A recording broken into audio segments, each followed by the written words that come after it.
দেশ নেত্রী বেগম খালেদা জিয়া দুনিয়া থেকে বিদায় নিয়ে চলে গেছেন। আয় আল্লাহ, কবরটাকে আপনি জান্নাতের বাগান বানায় দেন রে মাওলা। দেশ নেত্রী খালেদা জিয়ার জিন্দেগি সমস্ত গুনাহ তুমি মাফ কইরা আয় আল্লাহ, কবরে যাওয়ার পরে মুনকার নাকিরের সওয়ালের জবাব দেওয়ার মতো তৌফিক তুমি দান করিও রে মাওলা। আয় আল্লাহ, সারা দেশের উলামায়ে কেরামেরা ওনার জন্য দোয়া করে রে মাওলা। আয় আল্লাহ, বড় বড় স্কলাররা ওনার জন্য দোয়া করে রে মাওলা। আয় আল্লাহ, যারা ভালো মানুষ, আয় আল্লাহ, যে ব্যক্তিগত গুণে গুণী, আয় আল্লাহ, এদের জন্য মানুষ চোখের পানি ফেলায়া দোয়া করে রে মাওলা।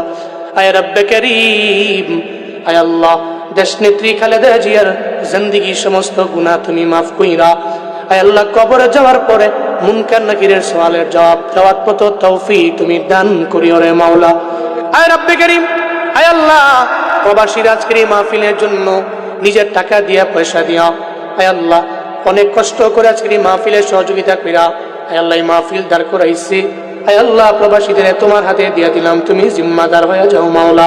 আয় রব্বে করিম, এই ময়দানে দোয়া চাইলো অনেকের বাবা নাই, আয় আল্লাহ, বাবার কবর তুমি জান্নাত বানায়া দাও। দোয়া চাইলেন মা নাই, মায়ের কবর জান্নাত বানায়া দাও আল্লাহ। যাদের আব্বা আম্মা বেঁচে আছে, মা বাবার হায়াতের মধ্যে বরকত বাড়ায়া দাও আল্লাহ। মা বাবার দোয়া নিয়ে চলার তৌফিক দান করে দাও আল্লাহ।